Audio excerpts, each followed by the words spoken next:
ಶಿಷ್ಯನಾದಂಥವ ಪ್ರಶ್ನೆ ಮಾಡಿದ, ಮೋಕ್ಷ ಎದರಿಂದ ಆಗ್ತದ್ರಿ ಅಂತ. ಮೋಕ್ಷ ಜ್ಞಾನದಿಂದ ಆಗ್ತದಪ್ಪ ಅಂತ ಅವನಿಗೆ ಉತ್ತರ ಕೊಟ್ಟು, ಆ ಜ್ಞಾನ ಎದರಿಂದ ಆಗ್ತದ ಅನ್ನೋದು ಈಗ ಜ್ಞಾನದ ಸಾಧನಗಳನ್ನ ಹೇಳೋರದಾರ. ಜ್ಞಾನದ ಸಾಧನಗಳನ್ನು ಹೇಳುತ್ತಾರೆ. ಹೇ ಶಿಷ್ಯನೇ,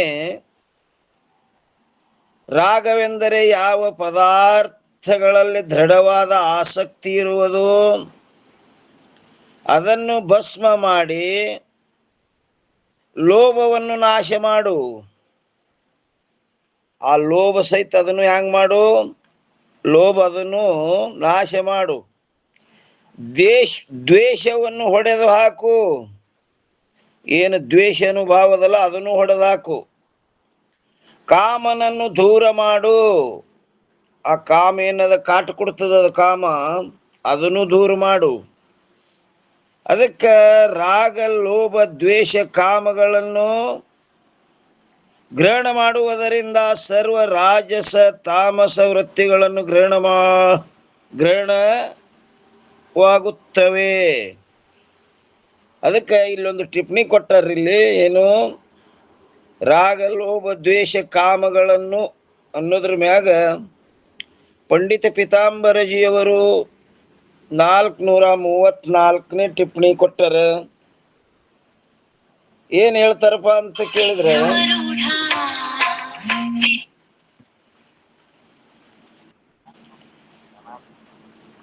ಆ ಟಿಪ್ಪಣಿಯಲ್ಲಿ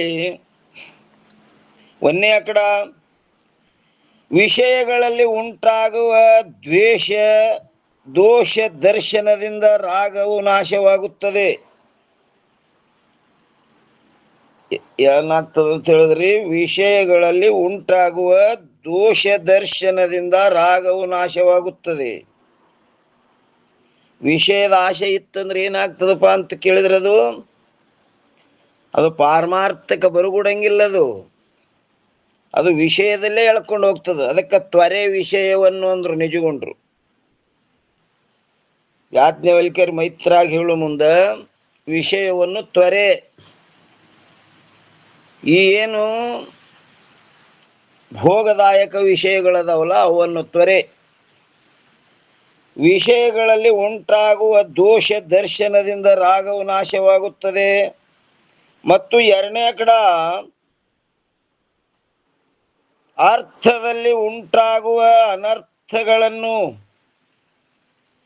ಅರ್ಥಗಳಲ್ಲಿ ಉಂಟಾಗುವ ಅನರ್ಥಗಳನ್ನು ವೀಕ್ಷಿಸುವುದರಿಂದ, ಅದನ್ನು ತಿಳಿಯುವುದರಿಂದ, ಈಗ ಬಹಳ ಇದರಿಂದ ಸುಖ ಆಗ್ತದ ಅಂತ ನೀ ಏನು ತಿಳ್ಕೊಂಡಿಲ್ಲ. ಅದು ಸುಖದ ಸಾಧನ ಅಲ್ಲ, ಅದು ದುಃಖನೇ. ಅದು ಅರ್ಥ ಅನರ್ಥಕ್ಕೆ ಕಾರಣ ಆಗ್ತದದು.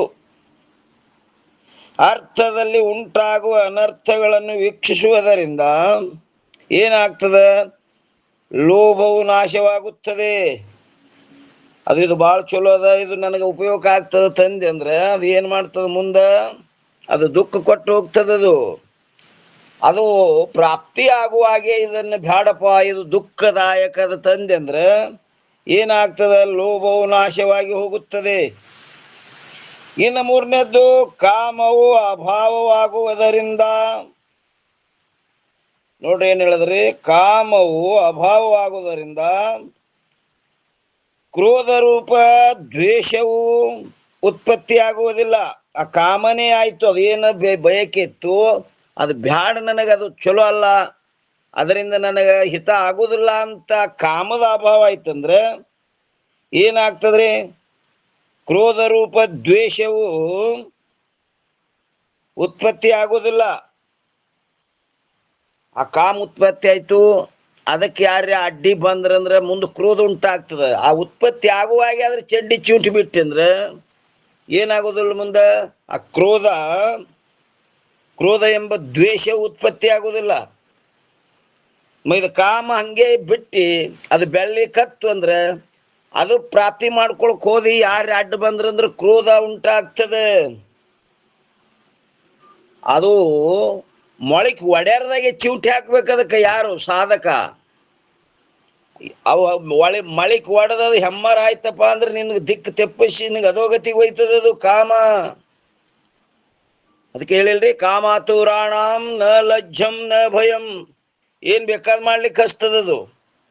ಆ ಕಾಮ ಉದಯ ಆಗುವೊಳಗೆ ಅದಕ್ಕೆ ನೀ ಸಾಧಕ ಆದಂತವ ಅದರ ಮುಗುಳ ಚಂಡಿ ಚೂಂಟಿ ಬಿಟ್ಟೆ ಅಂದ್ರೆ ಅದು ಮುಂದೆ ಉದಯ ಆಗೋದಿಲ್ಲ.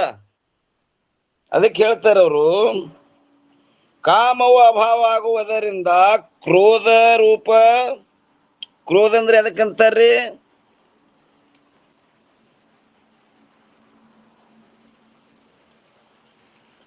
ಓಂ ನಮಃ ಶಿವಾರಿ, ಸಿಟ್ಟ. ಕ್ರೋಧಕ್ಕೆ ಲಕ್ಷಣ ಏನಪ್ಪಾ ಅಂದ್ರ ಸ್ವಪರ ಸಂತಾಪ ಹೇತು ಕ್ರೋಧ. ಕ್ರೋಧ ಅಂದ್ರ ಸ್ವಪರ, ಎಲ್ಲಿ ಹುಟ್ಟ್ಯದ ಅಲ್ಲಿ ತಾಪ ಮಾಡ್ತದ, ಯಾರ ಮ್ಯಾಗ ಹುಟ್ಟ್ಯದ ಅವ್ರಿಗೂ ತಾಪ ಮಾಡ್ತದ. ಇಬ್ಬರಿಗೆ ಉಭಯ ರೂಪ ತಾಪ ಮಾಡ್ತದ್ರಿ ಅದು. ಸ್ವಪರ ಸಂತಾಪ ಹೇತು ಕ್ರೋಧ. ಕಾಮವು ಅಭಾವ ಆಗುವುದರಿಂದ ಕ್ರೋಧ ರೂಪ ದ್ವೇಷವು ಉತ್ಪತ್ತಿಯಾಗುವುದಿಲ್ಲ. ಇನ್ನು ನಾಲ್ಕನೇದ್ದು, ಪದಾರ್ಥಗಳ ಚಿಂತನಮಯವಾದ ಸಂಕಲ್ಪವು ಅಭಾವವಾಗುವುದರಿಂದ. ನೋಡ್ರಿ, ಪದಾರ್ಥಗಳ ಚಿಂತನ, ಅದೇನು ಚಿಂತನೆ ಆಗ್ತಿತ್ತು ಆ ಸಂಕಲ್ಪವು ಅಭಾವ ಆಗುವುದರಿಂದ ಏನರೇ ಇದು ಚಿಂತನೆ ಮಾಡ್ತಿರ್ತದ. ಮಾಡು ಎಳೆಗೆ ಅದಕ್ಕೆ ಅದೇನ್ ಮಾಡ್ತಿತ್ತು ತಗೊಂಡಂತ ಅವಾಗೆ ಅದರದ್ದು ಏನ್ ಮಾಡಿದೆಪ್ಪ ಅಂದ್ರೆ ಅದಕ್ಕೆ ಚೂಟಿದೆ ಅಂದ್ರ ಏನಾಗ್ತದ, ಸಂಕಲ್ಪ ಅಭಾವ ಆಗುವುದರಿಂದ ಇಚ್ಛಾರೂಪ ಕಾಮವು ಉತ್ಪತ್ತಿ ಆಗುವುದಿಲ್ಲ. ಅವು ಏನು ಮುಗುಳು ಒಡೆಯರ್ದಾಗ ಅವಾಗಿ ಅವಕ್ಕೆ ಒರೆಸಿ ಬಿಡ್ಬೇಕು ನೋಡ್ರಿ. ಅವಕ್ಕೆ ಬಿಟ್ಟೆವು ಕೆಲವೊಂದು ದಿನ ಅಂದ್ರೆ ಅವು ಏನಾಗ್ತಾವಪ್ಪ ಅಂದ್ರೆ ಹೆಮ್ಮರಾಗಿ ಅವು ಎಳ್ಕೊಂಡು ಹೋಗ್ಬಿಡ್ತಾವ ಯಾಕಡೆ ಬೇಕಾದ ಕಡೆ. ಅದಕ್ಕೆ ನಾವು ಅದನ್ನು ಬೆಳೆಗಿಡಬಾರ್ದು. ಈ ರೀತಿಯಿಂದ ಅನ್ಯ ರಾಜಸ ತಾಮಸ, ನೋಡ್ರಿ ಏನ್ ಹೇಳಿದ್ರು, ಈ ರೀತಿಯಿಂದ ಅನ್ಯ ರಾಜಸ ತಾಮಸ ವೃತ್ತಿಗಳನ್ನು ನಾಶ ಮಾಡಿಕೊಳ್ಳುವ ಉಪಾಯವನ್ನು, ಈ ಉಪಾಯವನ್ನು ಹೆಂಗ್ ತಿಳ್ಕೋಬೇಕು? ಶಾಸ್ತ್ರದಿಂದ ತಿಳಿದುಕೊಳ್ಳಬೇಕು. ಯಾವ್ರಿ? ಈ ರೀತಿಯಿಂದ ಅನ್ಯ ರಾಜಸ ತಾಮಸ, ರಾಜಸ ಅಂದ್ರೆ ಏನು? ಅದು ಪ್ರವರ್ತಿ ಮಾಡಿಸ್ತದದು. ಕಾಮಯೇಶ ಕ್ರೋಧಯೇಶೇ ರಜೋಗುಣ ಸಮೋದ್ಭವ, ಇಂದ್ರಿಯಸ್ಯಾರ್ಥೆ ರಜೋಗುಣ ಸಮೋದ್ಭವ. ಅವಕ್ಕೆಲ್ಲ ಕಾರಣ ಏನು? ರಜೋಗುಣ. ಆ ರಾಜಸ ಗುಣದಿಂದ ಏನಾಗ್ತದಪ್ಪ ಅಂತ ಕೇಳಿದ್ರವ, ಆ ಕಾಮ ಕ್ರೋಧಾದಿಗಳು ಉತ್ಪನ್ನ ಆಗ್ತಾವ. ಅದಕ್ಕೆ ಅನ್ಯ ರಾಜಸ ತಾಮಸ ವೃತ್ತಿಗಳನ್ನು ನಾಶ ಮಾಡಿಕೊಳ್ಳುವ ಉಪಾಯವನ್ನು ಎಲ್ಲಿ? ಶಾಸ್ತ್ರದಿಂದ ತಿಳಿದುಕೊಳ್ಳಬೇಕು. ಶಾಸ್ತ್ರದೊಳಗೆ ಹೇಳ್ಯಾರ ನೋಡ್ರಿ, ಏನ್ ಹೇಳ್ಯಾರ?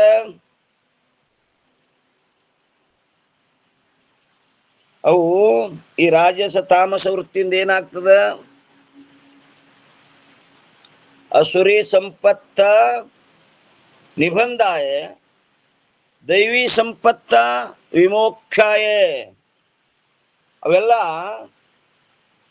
ಎದರಿಂದಪ್ಪ? ಅವೆಲ್ಲ ಗುಣಗಳ ಪ್ರಭಾವದಿಂದ, ಶಾಸ್ತ್ರದಿಂದ ಅಂತ ಹೇಳ್ಯಾರ ಅವರು. ಶಾಸ್ತ್ರದಿಂದ ಎಲ್ರಿಪ್ಪ? ಶ್ರೀಮದ್ ಭಗವದ್ಗೀತೆ 14ನೇ ಅಧ್ಯಾಯದೊಳಗೆ ಒಂದು ಅಧ್ಯಾಯ ಪೂರ ಅದಕ್ಕಾಗಿಟ್ಟರಲ್ಲಿ. 14 13 ಅದ ನೋಡ್ರಿ. ಗುಣತ್ರಯ ವಿಭಾಗ ಯೋಗ ಎದ್ರೊಳಗೆ ಬರ್ತೈತ್ರಿಪ್ಪ? ಅದು ಎಷ್ಟನೇ ಅಧ್ಯಾಯ?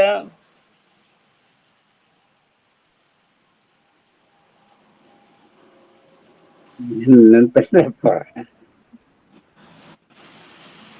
14ನೇ ಅಧ್ಯಾಯ ಇರ್ಬೇಕು ಬಹುತೇಕ. ನೋಡ್ರಿ ಮತ್ತೆ ತಿರುಗಡೆ.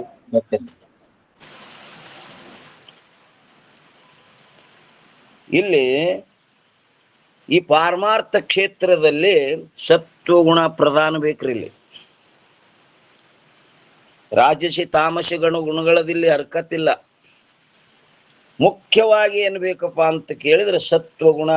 ಯಾಕಂದ್ರೆ ಸತ್ವಾತ್ ಸಂಜಾಯತೆ ಜ್ಞಾನಂ. ಆ ಸತ್ವಗುಣದಿಂದ ಜ್ಞಾನ ಆಗ್ತದೆ. ಯಾಕೆ ಜ್ಞಾನದ ಸಾಧನೆ ಹೇಳಾಗತ್ತಾರ ಅವ್ರಿಗೆ. ಮೋಕ್ಷ ಜ್ಞಾನದಿಂದ ಆಗ್ತದ, ಅಜ್ಞಾನ ಎದರಿಂದ ಆಗ್ತದ? ಸತ್ವಗುಣದಿಂದ ಆಗ್ತದ. ಹಾ, ಜ್ಞಾನಕ್ಕ ಕಾರಣ ಏನ್ರಿ? ಸತ್ವಗುಣ. ಅದಕ್ಕೆ ರಾಜಸ ತಾಮಸ ಗುಣಗಳನ್ನು ನಾವು ಏನು ಮಾಡಬಾರ್ದು? ಅವನ್ನ ಬೆಳಿಗುಡಬಾರ್ದು. ಸತ್ವಗುಣನೇ ಬೆಳಿಬೇಕಂದ್ರೆ ಅದಕ್ಕ ಏನ್ ಮಾಡ್ಬೇಕ್ರಿಪ್ಪ? ಸಾತ್ವಿಕ ಆಹಾರ ಸೇವನೆಯನ್ನ ಮಾಡಬೇಕು. ಆಹಾರ ವಿಹಾರಗಳನ್ನು ಹೇಳ್ಯಾರಲ್ಲಿ. ಹೌದು. ಸತ್ವಗುಣ ನಮ್ಮಲ್ಲಿ ಪ್ರಧಾನ ವೃದ್ಧಿ ಆಗ್ಬೇಕಾದ್ರೆ ಏನ್ ಮಾಡ್ಬೇಕು? ಆಹಾರ ವಿಹಾರ. ಎಂತ ಆಹಾರ ಉಣಬೇಕು, ಯಾವ ಎಳೆಯಾಗ ಉಣಬೇಕು, ಯಾರ ಕೈಯಿಂದ ಉಣಬೇಕು, ಎಷ್ಟು ಉಣಬೇಕು, ಹ್ಯಾಂಗ ಉಣಬೇಕು, ಇಷ್ಟೆಲ್ಲ ನೇಮ ಅದಾವ ಅದಕ್ಕೆ. ಇದು ಆಹಾರ ಆಯ್ತು. ವಿಹಾರ, ವಿಹಾರ ಅಂದ್ರೆ ಏನ್ರಪ್ಪ? ಈತನ ನಡೆ ನುಡಿ ಆಚಾರ ವಿಚಾರ. ವಿಹಾರ ಅಂದ್ರೆ ಸಂಸ್ಕಾರ. ಎಲ್ಲಿ ಕುಂಡಿರ್ಬೇಕು, ಹ್ಯಾಂಗ ಕುಂಡಿರ್ಬೇಕು, ಯಾರ ಬಲ್ಲಿ ಕುಂಡಿರ್ಬೇಕು, ಯಾವಾಗ ಕುಂಡಿರ್ಬೇಕು, ಇವೆಲ್ಲ ನೇಮ ಬದ್ಧ ಇರ್ಬೇಕ್ರಿ ಅವು. ಅದಕ್ಕೆ ಆಹಾರ ವಿಹಾರಗಳನ್ನು ಹೇಳ್ಯಾರ. ಸತ್ವಗುಣ ನಮ್ಮಲ್ಲಿ ವೃದ್ಧಿ ಆಗ್ಬೇಕಾದ್ರೆ ಆಹಾರ ಮತ್ತು ವಿಹಾರಗಳನ್ನ ಯಾರು ಇವ ಜ್ಞಾನವನ್ನ ಸಂಪಾದನೆ ಮಾಡಿಕೊಳ್ಳುವಂತ ಸಾಧಕನಿ ಇವೆಲ್ಲ ನೇಮಾದಿಗಳದಾವು ಏನ್ರಿ. ಈ ರೀತಿಯಿಂದ ಅನ್ಯ ರಾಜಸ ತಾಮಸ ವೃತ್ತಿಗಳನ್ನು ನಾಶ ಮಾಡಿಕೊಳ್ಳುವ ಉಪಾಯವನ್ನು ಶಾಸ್ತ್ರದಿಂದ ತಿಳಿದುಕೊಳ್ಳಬೇಕು. ಅಥವಾ ಏಕಾದಶ ಸ್ಕಂದದ ನೋಡ್ರಿ, ಏಕಾದಶ ಕಂದ ಏನಂತೀರಿ? ಕಂದ ಏನದು?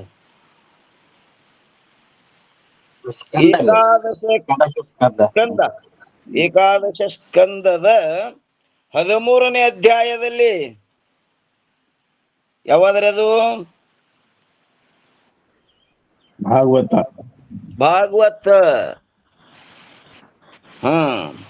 ಅಥವಾ ಏಕಾದಶ ಸ್ಕಂದದ 13ನೇ ಅಧ್ಯಾಯದಲ್ಲಿ ಹೇಳಲ್ಪಟ್ಟ ದೇಶ ಕಾಲಾದಿ ರೂಪ 10 ಸಾತ್ವಿಕ ಪದಾರ್ಥಗಳನ್ನು ಸೇವಿಸುವುದರಿಂದ, ಎಲ್ರಿ ಅಲ್ಲಿ ಯಾವ ಭಾಗವತದಲ್ಲಿ 13ನೇ ಅಧ್ಯಾಯದಲ್ಲಿ ಇದನ್ನೆಲ್ಲ ಈ ನೇಮಾದಿಗಳನ್ನು ಹೇಳ್ಯಾರ. ಎಷ್ಟು? 10 ಸಾತ್ವಿಕ ಪದಾರ್ಥಗಳನ್ನು ಸೇವಿಸುವುದರಿಂದ ಸತ್ವಗುಣಗಳು ವೃದ್ಧಿಯಾಗುವುದರ ಮೂಲಕ ಸರ್ವ ರಾಜಸ ತಾಮಸ ವೃತ್ತಿಗಳು ನಾಶ ಅಂದ್ರೆ ತಿರಸ್ಕಾರವನ್ನು ಹೊಂದುತ್ತವೆ. ಅಲ್ಲಿ ಹೇಳ್ಯಾರ ಎಲ್ಲಿ ಭಾಗವತದಲ್ಲಿ ಏಕಾದಶ ಸ್ಕಂದದೊಳಗ 13ನೇ ಅಧ್ಯಾಯದಲ್ಲಿ ಹೇಳಲ್ಪಟ್ಟ ದೇಶ ಕಾಲಾದಿ ರೂಪ ಇವೆಲ್ಲ ನೋಡ್ರಿ. ದೇಶ ಕಾಲ ಇವೆಲ್ಲ ಬೇಕು. ಯಾವ ದೇಶದೊಳಗ ಕಾಲವದು, ಇವೆಲ್ಲ 10 ಸಾತ್ವಿಕ ಪದಾರ್ಥಗಳನ್ನು ಸೇವಿಸುವುದರಿಂದ ಏನಾಗ್ತದ?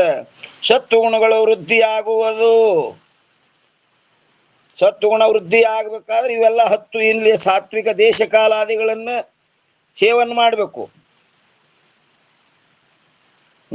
ವೃದ್ಧಿಯಾಗುವುದರ ಮೂಲಕ ಸರ್ವ ರಾಜಸ ತಾಮಸ ವೃತ್ತಿಗಳು ನಾಶ ಅಂದ್ರೆ ತಿರಸ್ಕಾರವನ್ನು ಹೊಂದುತ್ತವೆ. ಆ ತಾಮಸ ರಾಜಸ ವೃತ್ತಿಗಳನ್ನು ನಾಶ ಮಾಡಿದಂದ್ರೆ ಈ ಸತ್ವಗುಣ ಏನಾಗ್ತದ? ಪ್ರಧಾನ ಆಗ್ತದ. ಆ ಸತ್ವಾತ್ ಸಂಜಾಯತೆ ಜ್ಞಾನಂ. ಜ್ಞಾನಕ್ಕೆ ಹೇತು ಆದದ್ದು ಯಾವುದಪ್ಪ ಅಂದ್ರೆ ಸತ್ವಗುಣ. ಏನು ಉಣ್ಬೇಕು, ಎಟ್ಟು ಉಣ್ಬೇಕು, ಹ್ಯಾಂಗ ಉಣ್ಬೇಕು, ಯಾವಾಗ ಉಣ್ಬೇಕು, ಯಾರ ಕೈಯಿಂದ ಉಣ್ಬೇಕು. ಆಹಾರ ವಿಹಾರ ಆಯ್ತು. ವಿಹಾರ ಅಂದ್ರೇನು? ಯಾರ ಬಳಿ ಕುಂಡಿರ್ಬೇಕು, ಹ್ಯಾಂಗ ಕುಂಡಿರ್ಬೇಕು, ಯಾವಾಗ ಕುಂಡಿರ್ಬೇಕು, ಎಂಥ ಮಾತಾಡಬೇಕು, ಇವೆಲ್ಲ ಪರಿಜ್ಞಾನ ಇರ್ಬೇಕು ಯಾರಿಗೆ? ಸಾಧಕನೇ. ಅವಾಗ ಏನಾಗ್ತದ? ಆ ರಾಜಸ ತಾಮಸ ಗುಣಗಳನ್ನು ನಾಶ ಆಗಿ ಈ ಸತ್ವಗುಣ ಪ್ರಧಾನ ಆಯ್ತಂದ್ರೆ ಅದರಿಂದ ಜ್ಞಾನೋತ್ಪತ್ತಿ ಆಗ್ತದ. ಟಿಪ್ಪಣಿ ಮುಗಿತ್ರಿ ಇದು. ಎಲ್ಲಿ ಬಂದಿತ್ತು? ಕಾಮವನ್ನು ದೂರ ಮಾಡು. ರಾಗ ಲೋಭ ದ್ವೇಷ ಕಾಮಗಳನ್ನು ಗ್ರಹಣ ಮಾಡುವುದರಿಂದ ಸರ್ವ ರಾಜಸ ತಾಮಸ ನಿವೃತ್ತಿಗಳು ಗ್ರಹಣವಾಗುತ್ತವೆ. ಆದ್ದರಿಂದ ಸರ್ವ ರಾಜಸ ತಾಮಸ ವೃತ್ತಿಗಳನ್ನು ನಾಶ ಮಾಡು ಎಂಬ ಅರ್ಥವು ಸಿದ್ಧವಾಯಿತು. ಅವು ಈ ಪರಮಾರ್ಥ ಕ್ಷೇತ್ರದಲ್ಲಿ ಅವು ಕೆಲಸಕ್ಕೆ ಬರಲಾರ್ದವು, ಮತ್ತೆಟ್ಟು ದಿಕ್ಕು ತೆಪ್ಪಿಸ್ತವು. ಅದಕ್ಕೆ ಎಲ್ಲ ಲಿಮಿಟ್ ಮ್ಯಾಗ ಬರಬೇಕು. ಊಟ ಎಷ್ಟು, ನಿದ್ರೆ ಎಷ್ಟು, ಅವೆಲ್ಲ ರಾಜಸ ವೃತ್ತಿಗಳು ಹಾಗೂ ತಾಮಸ ವೃತ್ತಿಗಳು ಜ್ಞಾನಕ್ಕೆ ವಿರೋಧಿಗಳಾಗಿರುತ್ತವೆ. ಅವೇನಾಗ್ತವ್ರಿ? ರಾಜಸ ಏನಾಗ್ತದ? ಬರೇ ಪ್ರವರ್ತಕ, ಬರೇ ಹರಿಯೋದು ಅಕಾಡೆ ಹೋಗೋದು. ಆ ಮನಸ್ಸು ಕೈಯಾಗೆ ಬರುವುದಿಲ್ಲ. ಅದು ಮನಸ್ಸು ಕೈಯಾಗಿ ಬರಲಿಲ್ಲ ಅಂದ್ರೆ ನೀ ಏನು ಸಾಧಿಸೋದು ಆಗುವುದಿಲ್ಲ. ಅದಕ್ಕೆ ಪರಮಾತ್ಮ ಹೇಳಿದ ಪಾರ್ಥನಿಗೆ, ನೋಡಪ್ಪ ನಿನ್ನ ಮನಸ್ಸ ಭಾಳ ಚಂಚಲ ಆಗ್ಯದ, ಒಂದು ಸ್ವಲ್ಪ ಅದಕ್ಕೆ ಹಿಡಿದು ನಿಂದ್ರಿಸು. ಭಾಳ ಚಂಚಲ ಆಗ್ಯದ, ಒಂದು ಸ್ವಲ್ಪ ಹಿಡಿದು ನಿಂದ್ರಿಸು ಅಂತ ಪರಮಾತ್ಮ ಹೇಳಿದಾಗ ಪಾರ್ಥ ಏನಂದ? ಪರಮಾತ್ಮ ನೀ ಹೇಳು ಮಾತು ಹೆಂಗ ಆಗ್ತದಪ್ಪ ಅಂತ ಕೇಳಿದ್ರಿ, ಈ ಒಳಗೆ ಗಾಳಿ ಅದಲ್ಲ, ಹೊರಗೆ ಗಾಳಿ, ಆ ಗಾಳಿ ಒಂಜರ ಹಿಡಿದು ನಿಂದ್ರಿಸಂದಂಗ ಆಗ್ತದೆ. ಯಾಕಂದ್ರೆ ಗಾಳಿ ತತ್ವದಿಂದ ಹುಟ್ಟಿದಂತ ಮನಸ್ಸು ಅದು ಬಹಳ ಬಲವಾನದಪ್ಪ, ದೃಢವಾದದ್ದದ, ಚಂಚಲವಾದದ್ದದ, ಅದು ನಿಂದ್ರಂಗಿಲ್ಲ. ಹೇಳ್ರಿ ಪರ ಶ್ಲೋಕ ಹೇಳ್ರಿ. ಚಂಚಲಂ ಹಿ ಮನ ಕೃಷ್ಣ ಫಲವತ್ ಚಂಚಲಂ ಹಿ ಮನ ಕೃಷ್ಣ ಪ್ರಮಾತಿ ಬಲವದೃಢಂ ತಸ್ಯಾಹಂ ನಿಗ್ರಹಂ ಮನ್ನೆ ವಾಯುರಿವರ್ ಸುದುಃಕರಂ. ಇದು ಬಹಳ ದುಷ್ಕರವಾದದ್ದದಪ್ಪ. ನನಗಿದು ಏನ್ ನಿಂದ್ರಿಸನ್ಲಕತ್ತಿಯಲ್ಲ, ಇದು ನಿಂದ್ರಂಗಿಲ್ಲ, ಬಹಳ ಕಷ್ಟತರ ಅದ ಅಂತಂದ. ಅದಕ್ಕೆ ಪರಮಾತ್ಮ ಏನ್ ಹೇಳಿದ್ರಪ್ಪ ಮುಂದಿನ ಶ್ಲೋಕ?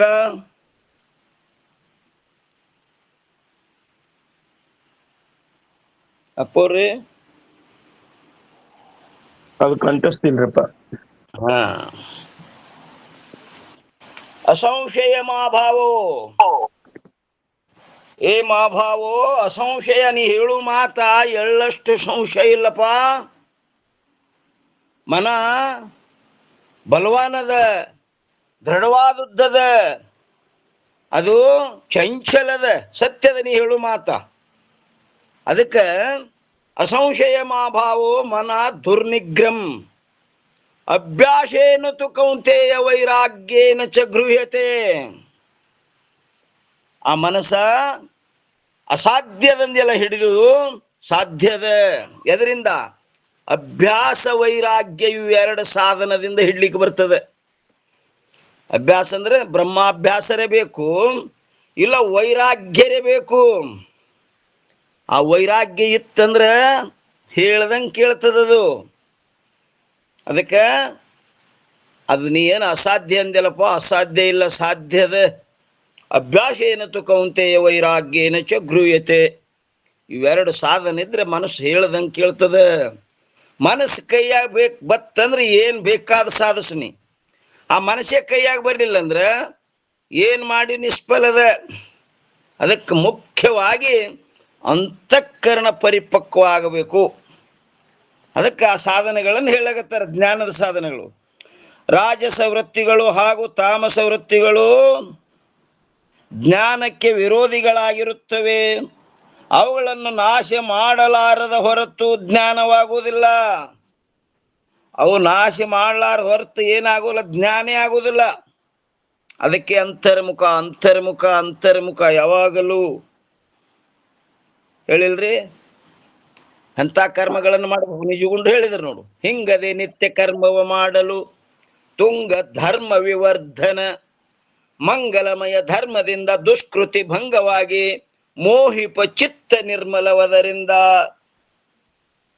ಹಿಂಗದೆ ನಿತ್ಯ ಕರ್ಮ, ನಿತ್ಯ ನೈಮಿತ್ತಿಕ ಪೂಜಾ ಇವೆಲ್ಲ ವಂದನ ಹವನ ಹೋಮ ಇವೆಲ್ಲ ಏನ್ ಮಾಡ್ಬೇಕಪ್ಪ ಅಂತ ಕೇಳಿದ್ರೆ ಇವೆಲ್ಲ ಮಾಡೋದರಿಂದ ಏನಾಗ್ತದ? ನಿತ್ಯ ಕರ್ಮವ ಮಾಡಲು ತುಂಗ ಧರ್ಮ ವಿವರ್ಧನ ಪುಣ್ಯ ವೃದ್ಧಿ ಆಗ್ತದೆ. ಆ ಮಂಗಲಮಯ ಧರ್ಮದಿಂದ ಏನಾಗ್ತದಪ್ಪ ಅಂತ ಕೇಳಿದ್ರೆ ನಮ್ಮಲ್ಲಿ ಏನಾರ ದುಷ್ಕೃತಿಗಳಿದ್ದು ಅಂದ್ರೆ ನಾಶ ಆಗಿ ಹೋಗ್ತಾವ.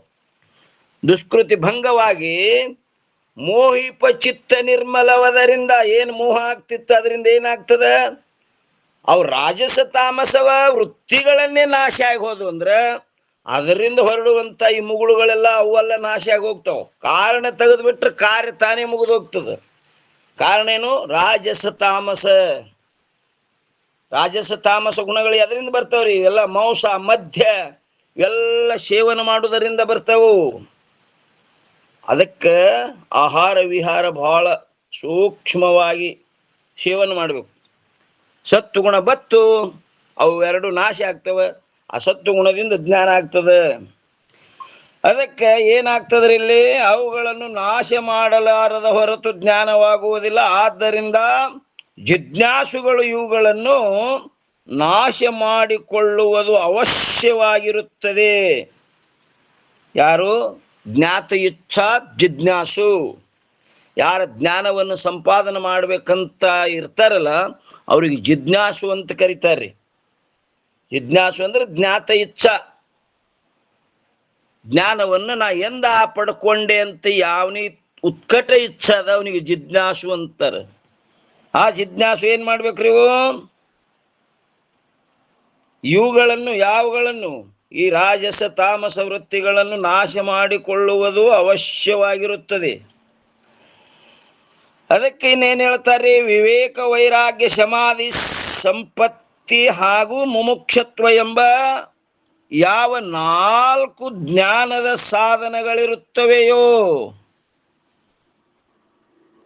ನೋಡ್ರಿ ಏನ್ ಹೇಳ್ದು, ಅವುಗಳಲ್ಲಿ ವಿವೇಕವೇ ಪ್ರಧಾನವಿರುತ್ತದೆ. ಆ 4 ಸಾಧನಗಳಲ್ಲಿ ವಿವೇಕ ಏನಂದ್ರೆ ಪ್ರಧಾನದ, ಮುಖ್ಯದ. ವಿವೇಕ ಅಂದ್ರೆ ಎದಕ್ಕಂತಾರ್ರಿ? ಸಾರ ವಿಚಾರ ಮಾಡೋದಕ್ಕೆ ವಿವೇಕ ಅಂತಾರ್ರಿ. ಸಾರ ಯಾವುದು, ಅಸಾರ ಯಾವುದು, ಆತ್ಮ ಯಾವುದು, ಅನಾತ್ಮ ಯಾವುದು, ಸುಖ ಯಾವುದು, ದುಃಖ ಯಾವುದು, ಇದನ್ನೇನು ವಿಚಾರ ಮಾಡ್ತಾರಲ್ಲ ಇದಕ್ಕೆ ವಿವೇಕ ಅಂತ ಕರೀತಾರೆ. ಇದೇ ಗ್ರಂಥಕರ್ತರಾದ ಸಾಧು ಶ್ರೀ ನಿಶ್ಚಲದಾಸಜಿಯವರು ಹೇಳಿದರು ಅಧಿಕಾರಿ ಲಕ್ಷಣದೊಳಗ. ವಿವೇಕ ಅಂದ್ರೇನು? ಅವಿನಾಶಿ ಆತ್ಮ ಅಚಲ ಜಗತ್ತಾತೈ ಪ್ರತಿಕೂಲ್ ಐಶೋ ಜ್ಞಾನ ವಿವೇಕ ಹೇ ಸಬ್ ಸಾಧನಕ್ಕೂ ಮೂಲ. ಯಾವುದು ವಿವೇಕ್? ಸಬ್ ಸಾಧನಕ್ಕೂ ಇದು ಮೂಲದರಿ. ಹೆಂಗ ಒಂದು ಬಿಲ್ಡಿಂಗ್ ಕಟ್ಟಬೇಕಾದ್ರೆ ತಳಪಾಯ ಹೆಂಗ ಫೌಂಡೇಶನ್ ಎಲ್ಲಕ್ಕ ಹೆಂಗದು ದುರಸ್ತದನೋ ಹಾಂಗಿಲ್ಲಿ ಸಬ್ ಸಾಧನ ಯಾವ ಇನ್ನುಳಿದೆಲ್ಲ ಜ್ಞಾನದ ಸಾಧನಗಳಲ್ಲಿ ಈ ವಿವೇಕ ಅನ್ನೋದು ಹೆಂಗದಪ್ಪ ಅಂತ ಕೇಳಿದ್ರೆ ಮೂಲದಂದರು. ಅದಕ್ಕೆ ಹೇಳ್ಯಾರ ನೋಡ್ರಿ ಇಲ್ಲೇನ್ರಿ? ವಿವೇಕ ವೈರಾಗ್ಯ ಸಮಾಧಿ ಷಟ್ ಸಂಪತ್ತಿ ಹಾಗೂ ಮುಮುಕ್ಷತ್ವ ಎಂಬ ಈ 4 ಸಾಧನ, ಇವು 4 ಜ್ಞಾನದ ಸಾಧನಗಳಿರುತ್ತವೆಯೇ ಅವುಗಳಲ್ಲಿ ವಿವೇಕವೇ ಪ್ರಧಾನವಿರುತ್ತದೆ. ಯಾಕಂದರೆ ವಿವೇಕದಿಂದಲೇ ವೈರಾಗ್ಯಾದಿಗಳೇ, ಆ ವಿವೇಕದಿಂದಲೇ ವೈರಾಗ್ಯಾದಿಗಳ ಉತ್ಪನ್ನವಾಗುತ್ತವೆ. ಮುಂದಿನ ವೈರಾಗ್ಯ ನಮ್ಮಲ್ಲಿ ಬರಬೇಕಾದ್ರೆ ಅದು ಏನ್ ಅಪೇಕ್ಷೆ ಮಾಡ್ತದೆ? ವಿವೇಕದ ಅನ್ನುವಂಥದ್ದು. ವಿವೇಕ ಇದ್ರೆ ನಾ ಬರ್ತೀನಿ ಅಂತಂದ್ರೆ ಅದು ವೈರಾಗ್ಯ, ಸುಮ್ಮನೆ ಬರುವುದಿಲ್ಲದು. ಆ ವೈರಾಗ್ಯ ಯಾವುದನ್ನ ಅಪೇಕ್ಷೆ ಮಾಡ್ತದ? ವಿವೇಕನವ ಅದಾನೇನ್ರಿ ನಮ್ಮಲ್ಲಿ ಮುಖ್ಯಸ್ಥದನವ, ಅವ ಬಂದ್ರೆ ನಾವು ಬರ್ತೇವಂತಾರು. ಆ ವಿವೇಕ ಏನಂದ್ರೆ ಪ್ರಧಾನದ.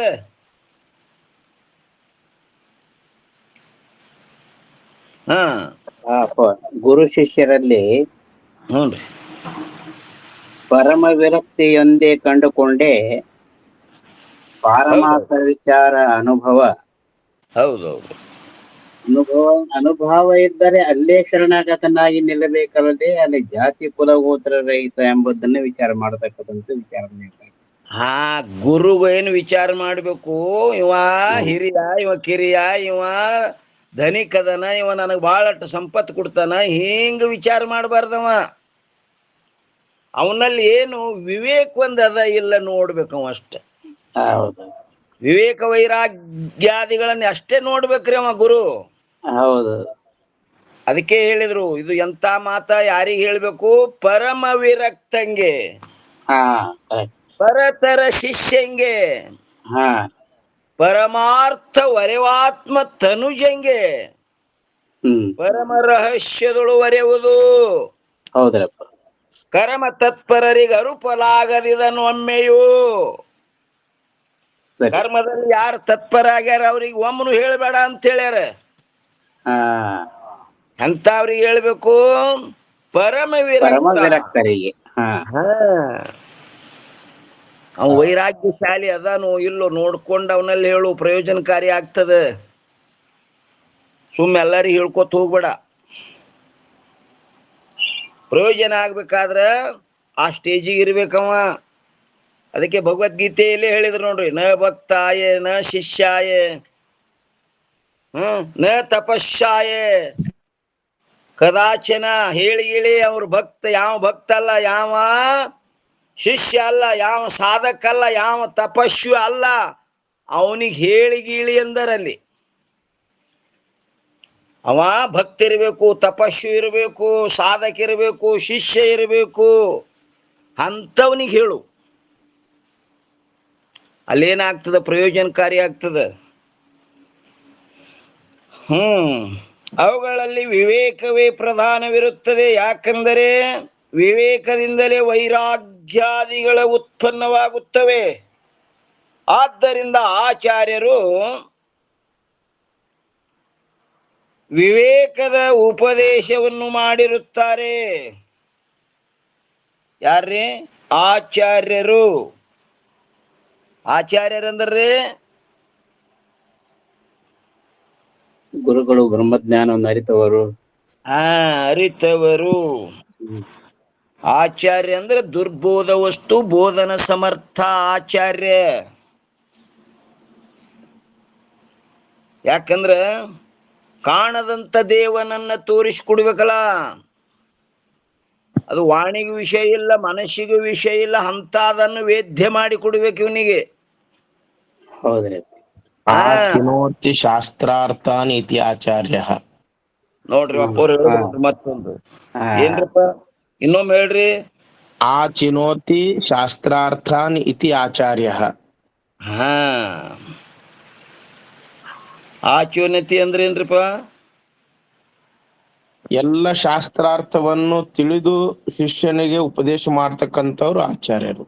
ಆಚಾರ್ಯರು ಅಂದ್ರೆ ಈ ಯಾವ ನೇತ್ರಾದಿ ಇಂದ್ರಿಯಗಳಿಗೂ, ಯಾವ 6 ಪ್ರಮಾಣಗಳಿಗೂ ವೇದ್ಯವಲ್ಲದಂಥ ವಸ್ತುವಿನನ್ನ ವೇದ್ಯ ಮಾಡಿ ಕೊಡ್ಬೇಕು, ಇವರಿಗೆ ತಿಳಿಸ್ಕೊಡ್ಬೇಕು. ಯಾಕಂದ್ರೆ ಅಲ್ಲಿ ಏನಿಲ್ಲ, ಅಲ್ಲಿ ರೂಪ ಇಲ್ಲ, ಶಬ್ದ ಇಲ್ಲ, ಸ್ಪರ್ಶ ಇಲ್ಲ, ರಸ ಇಲ್ಲ, ಗಂಧ ಇಲ್ಲ, ಪಂಚ ವಿಷಯಗಳೇ ಅಲ್ಲಿಲ್ಲ.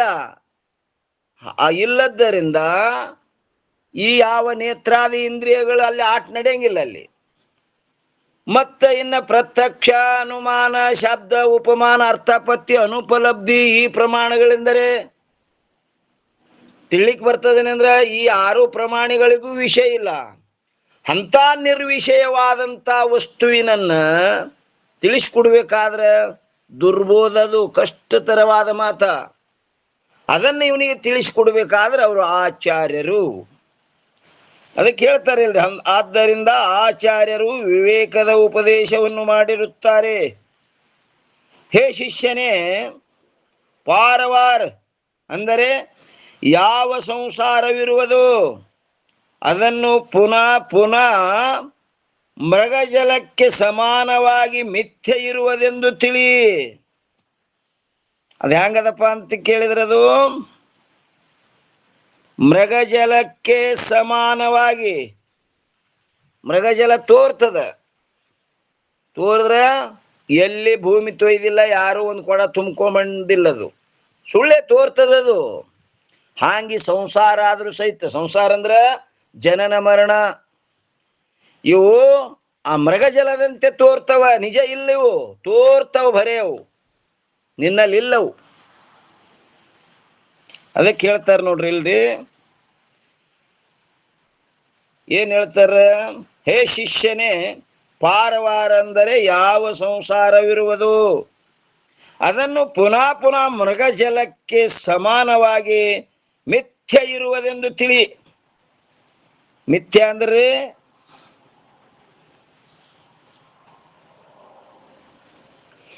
ದೃಶ್ಯಮಾನ ಜಗತ್ತು ಮತ್ತು ದೇಹ. ಕೇಳಿದ್ರು ಮಿಥ್ಯಕ್ಕೂ ಅಸತ್ತಕ್ಕೇನು ವ್ಯತ್ಯಾಸ ಅಂತ. ಅಸತ್ಯ ರೂಪ ಏನಿರ್ತದ, ಮಿಥ್ಯಾಕ್ ರೂಪ ಇರ್ತದ. ಅಸತ್ ಭಾಸಮಾನತ್ವೇ ಸತೀತಿ ಮಿಥ್ಯಾ. ಮಿಥ್ಯದ ಲಕ್ಷಣ ಏನಪ್ಪಾ ಅಂದ್ರ ಯಾತಿ ಅಸತ್ ಭಾಸಮಾನತ್ವೇ ಸತೀತಿ ಮಿಥ್ಯಾ. ಇನ್ನೊಂದು ಲಕ್ಷಣ ಮಿಥ್ಯಕ್ಕೆ ಏನಪ್ಪಾ ಅಂತ ಕೇಳಿದ್ರೆ ಸತ್ವಿತ್ತತ್ವಂ ಮಿಥ್ಯತ್ವಂ.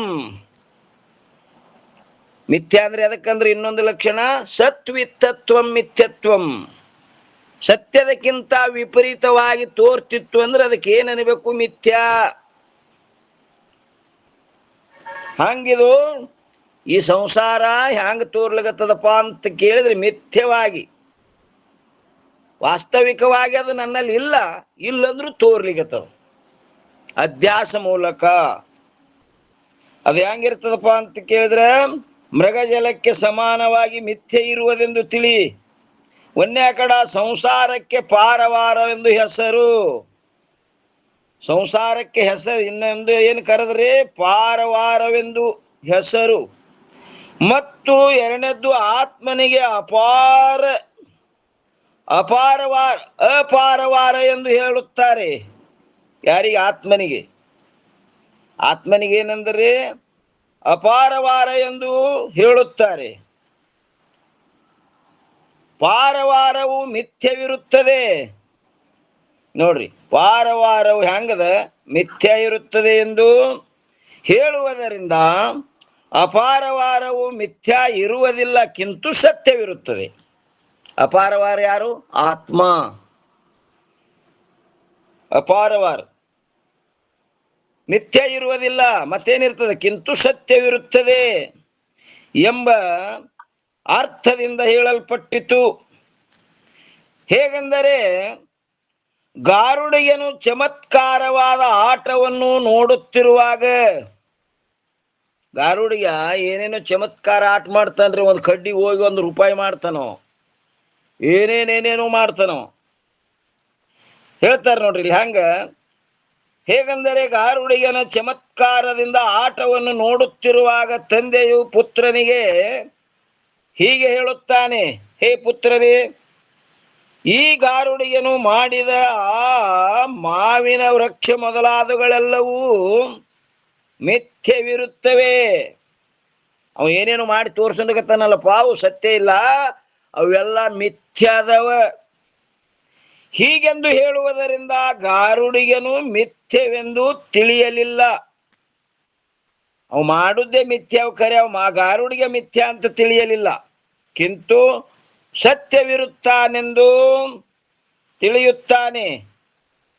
ಹೇಗೋ ಹಾಗೆ ಜಗತ್ತು ಮಿಥ್ಯವಿರುತ್ತದೆ ಎಂದು ಹೇಳುವುದರಿಂದ ಆತ್ಮನು ಸತ್ಯವಿರುತ್ತಾನೆಂದು ತಿಳಿಯಬೇಕಾಗುತ್ತದೆ.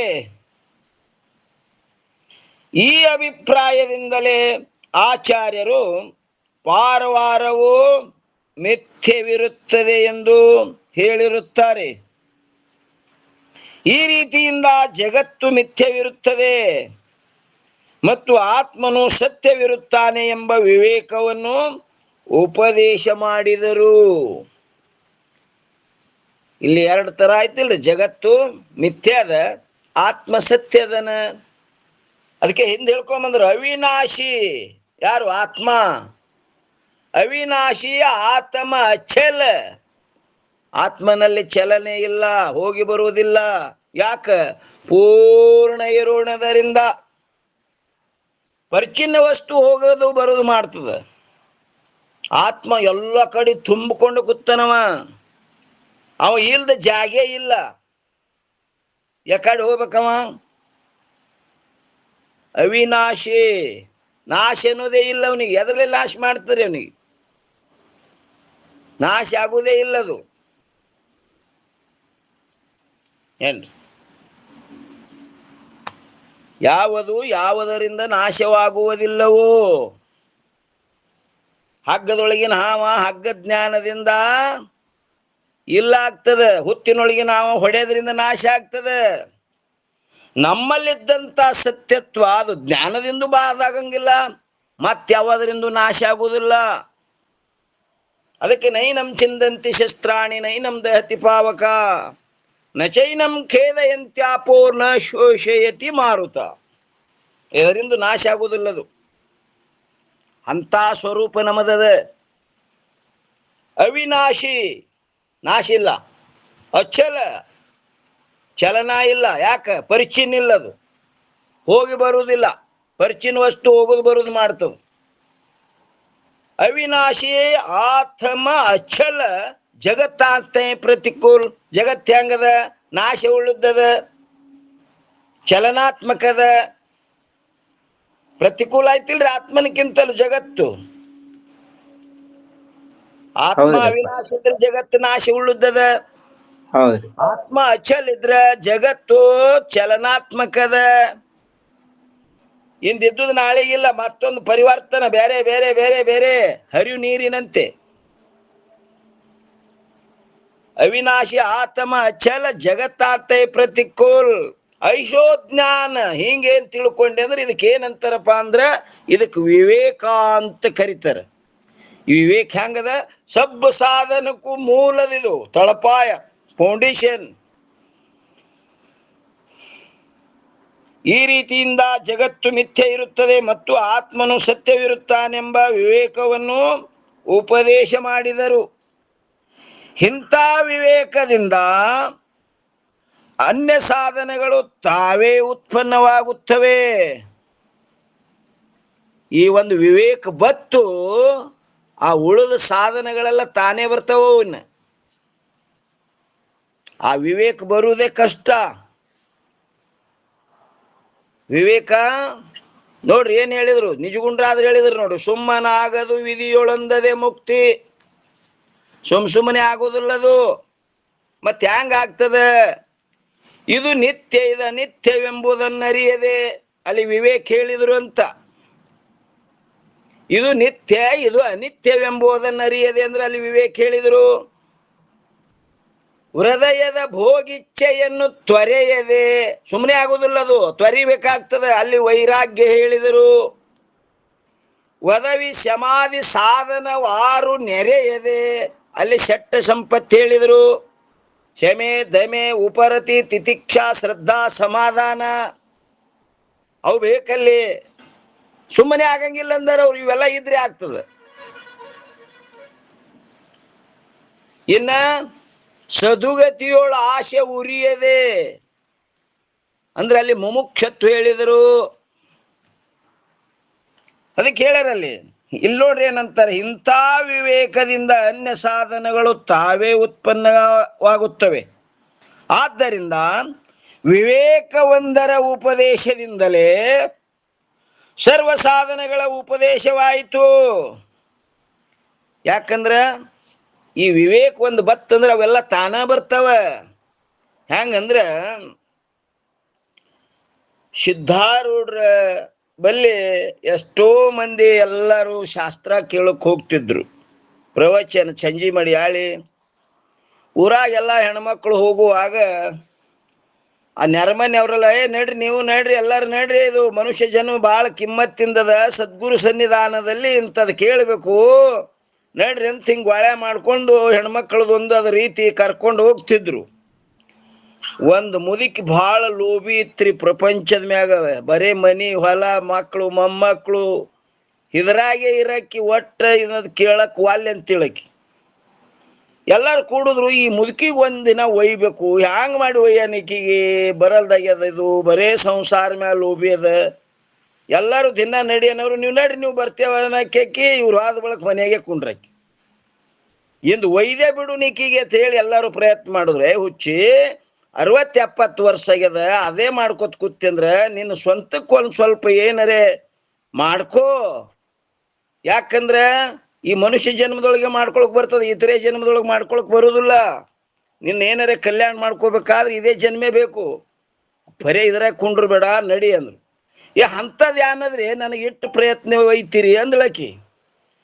ಭಾಳ ದೊಡ್ಡ ಲಾಭದ, ನಡಿಯರೇ ನಡೀನಿ, ಸಿದ್ಧಾರೂಢ್ರ ಬಲ್ಲಿ ಹೋದ್ರೆ ಚಲೋ ಆಗ್ತದ ನೋಡು ಅಂತ ಹೇಳಿದ್ರ ಆಕಿಗೆ ತಲ್ಯಾಕ ಕೊಟ್ರು. ಅಂಥದ್ದು ಏನ ಆಗ್ತದೆ, ಭಾಳ ದೊಡ್ಡ ಲಾಭದ, ಇಲ್ಲಿ ಏನು ಮಾಡಿದಲ್ಲ ಇಸು ದಿನ ಮಾಡಿದ ಲಾಭೇ ಬೇರೆ, ಇವತ್ತಿನ ಲಾಭೇ ಬೇರೆ, ನಿನಗೆ ಗೊತ್ತಾಗ್ತದ ನಡಿ ಅಂದ್ರು. ಲಾಭ ಆಗ್ತದಂದ್ರೆ ನನಗೆ ಗಳಿಕೆ ಏನಾರ ಆಗ್ತದ ಮುದುಕಿ ಆಶೆ ಪಟ್ಟು ಹೋಯ್ತ್ರಿ ಅಂದ್ರು. ಹೋಯ್ತು. ಆವತ್ತಿನ ದಿವಸ ಇದೇ ವಿಷಯ ಬತ್ತಲ್ಲಿ ಸಿದ್ಧಾರೂಢರ ಪ್ರವಚನದೊಳಗೆ. ಹಂಗಿರ್ಬೇಕಪ್ಪ ಅಂದ್ರೆ ವಿವೇಕ ಇರಬೇಕು, ವೈರಾಗ್ಯ ಇರಬೇಕು, ಸಮಾಧಿ ಶಟ್ಟ ಸಂಪತ್ತಿರಬೇಕು, ಮುಮುಕ್ಷತ್ವ ಇರಬೇಕು. ಇವು ಎಲ್ಲ ಇದ್ರೆ ಅವ ಈ ಬ್ರಹ್ಮಜ್ಞಾನಕ್ಕೆ ಅಧಿಕಾರಿ. ಇವಿಲ್ಲ ಅಂದ್ರೆ ಅವ ಅಧಿಕಾರಿನೇ ಅಲ್ಲ. ಅಂಥವ್ರಿಗೆ ಇಲ್ಲಿ ಬರಗೂಡಂಗಿಲ್ಲ, ಬಂದ್ರೆ ಕುಂಡ್ರು ಗುಡಂಗಿಲ್ಲ, ಕೂತ್ರ ತಿಳಿಗುಡಂಗಿಲ್ಲ. ಅದಕ್ಕೆ ಇವೆಲ್ಲ ಸಾಧನ ಸಜ್ಜು ಬೇಕು ಅಂತ ಆವತ್ತಿನ ದಿನ ಆ ಪ್ರವಚನ ಆಯ್ತು. ಪ್ರವಚನ ಮುಗೀತು, ಮಂಗಳಾರತಿ ಆಯ್ತು, ಎಲ್ಲರೂ ಅಪ್ಪವ್ರಿಗೆ ನಮಸ್ಕಾರ ಮಾಡಿ ಹೋದ್ರು. ಮುದುಕಿ ಹಂಗೆ ಕೂತ್ರಿದು, ಯಾನು ಹೊಸ್ತಾಗಿ ಹೋಗಿತ್ತಲ್ಲ ಹಂಗೆ ಕೂತು ಅಪ್ಪವರು ವೇದಿಕೆ ಮ್ಯಾಗಿಂದ ಇಳಿದು ಬರ್ತಿದ್ರು. ಯಾಕಮ್ಮ ಮನೆಗೆ ಹೋಗ್ಲಿಲ್ಲ, ನೀ ಯಾಕೆ ಕೂತಿ? ಯಪ್ಪ ನಿನಗೊಂದು ಮಾತು ಹೇಳ್ಬೇ ಹೋಗ್ಬೇಕತ್ ಕುಂತೀನಿ ಅಂತದ್ ಮುದುಕಿ. ನನಗೆ ಹೇಳು ಮಾತು ಯಾವದಮ್ಮ, ಹೇಳು ಕೇಳ್ತೀನಿ ಅಂದ್ರು ಅವರು. ನೀ ಇವತ್ತು ಶಾಸ್ತ್ರದೊಳಗೆ ಏನು ಹೇಳ್ದಿ? ವಿವೇಕ ಇರಬೇಕು, ವೈರಾಗ್ಯ ಇರಬೇಕು, ಸಮಾಧಿ ಶಟ್ಟ ಸಂಪತ್ತಿರಬೇಕು, ಮುಮುಕ್ಷತ್ವ ಇರಬೇಕು, ಅಂಥವ್ರೆ ಈ ಬ್ರಹ್ಮಜ್ಞಾನಕ್ಕೆ ಅಧಿಕಾರಿ ಅಂದಿ. ಅದಕ್ಕೆ ಇವು ಒಂದು ನನ್ನಲ್ಲಿಲ್ಲ. ಅದಕ್ಕೆ ಇಂದೊಂದು ದಿನ ಏನು ಬಂದೀನಿ, ಇನ್ನು ನಾಳೆ ಹಿಡಿದು ಬರಂಗಿಲ್ಲಪ್ಪ ನಿನ್ನ ಶಾಸ್ತ್ರಕ್ಕತ್ ಹೇಳಿ ಹೋಗಬೇಕತ್ ಕೂತೀನಿ ಅಂದಳಕ್ಕೆ.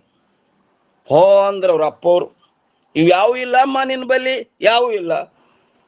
ಮತ್ತ ಈಗ ನಾಳೆಗೆ ಬರಂಗಿಲ್ಲ ಬರೋಬರದ, ಇವತ್ತು ಯಾಕೆ ಬಂದ್ಯಮ್ಮ? ಇವತ್ತು ಯಾಕೆ ಬಂದಿ ಅಂದ್ರೆ ನೆರಿ ಹೊರಿ ಮನೆ ಅವರೆಲ್ಲ ಏನು ಹೇಳಿದ್ರು, ಸಿದ್ಧಾರೂಢ್ರ ಬಲ್ಲಿ ಹೋದ್ರೆ ಚಲೋ ಆಗ್ತದಂತ ಹೇಳಿದ್ರು, ಅದಕ್ಕೆ ಆಶೆ ಪಟ್ಕೊಂಡ್ ಬಂದೀನಿ. ಓಹೋ, ಅಪ್ಪವ್ರಂದ್ರು ಸಿದ್ಧಾರೂಢ್ರ ಬಲ್ಲಿ ಹೋದ್ರೆ ಚಲೋ ಆಗ್ತದ ಅನ್ನೋದೊಂದು ನಂಬಿಕೆ ಅದಲ್ಲ. ಹೌದಪ್ಪ, ನಂಬಿಕೆ ಇಟ್ಟು ಬಂದೀನಿ. ಇದು ಒಂದಿದ್ರೆ ಸಾಕು ಹೋಗಂದ್ರವ್ರು. ಹಂಗ ನೀ ಸೀರೆ ಹೋಗಿ ಮುಂದೆ ಹರಿವು ನೀರಂಗ ಸೀರೆ ಬಿಟ್ಟಿರ್ತಿ, ಒಂದು ಮೂಲಿ ಹಿಡಿದು ಎಳೆದ್ರೆ ಅವು 3 ಮೂಲಿ ತಾನೇ ಬರ್ತಾವಿಲ್ಲ. ಹೌದಪ್ಪ, ಒಂದು ಮೂಲಿ ಹಿಡಿದ್ರೆ ಅವು ಬರ್ತಾವಲ್ಲ. ಹಂಗ ಒಂದು ಮೂಲಿ ಸಿಕ್ಕರೆ ಸಾಕು. ಇಲ್ಲೇ ಶ್ರದ್ಧಾ ಅನ್ನೋದೊಂದು ಏನು ಇಟ್ಕೊಂಡು ಬಂದಿಲ್ಲ, ಈ ಶ್ರದ್ಧಾ ಒಂದಿದ್ರೆ ಸಾಕು, ಅವೆಲ್ಲ ತಾನಾಗೆ ಬರ್ತಾವ. ನಿನ್ನಲ್ಲಿ ಎಲ್ಲ ಸಾಧನಗಳವ ಅಂತ ಹೇಳಿದ್ರು ಅವರು. ಯಪ್ಪ ನಾಳಿನ ಹಿಡಿದು ಬರ್ತಾ ಅಂದಳಕಿ ಮುದುಕಿ. ಹಂಗ ಇಲ್ಲಿ ಈ ವಿವೇಕ ಒಂದು ನಮ್ಮಲ್ಲಿ ಉದಯ ಆಯ್ತು ಅಂದ್ರೆ ಅವು 3 ತಾನಾಗೆ ಬರ್ತವ್ರು. ಮೊದಲು ವಿವೇಕ ಉದಯ ಆಗಬೇಕು.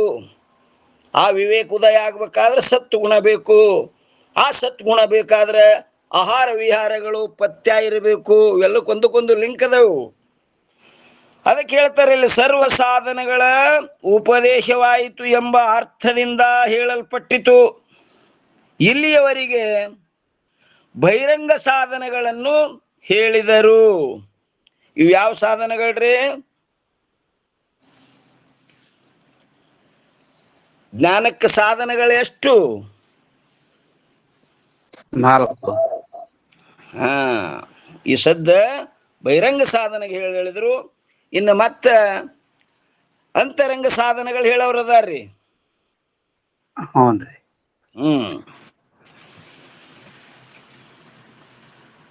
ಇಲ್ಲಿ ತನ ಏನ್ ಹೇಳಿದ್ರಪ್ಪ? ಬಹಿರಂಗ ಸಾಧನಗಳನ್ನು ಹೇಳಿದರು. ಬಹಿರಂಗ ಸಾಧನೆಗಳನ್ನ ಹೇಳಿದ್ರು.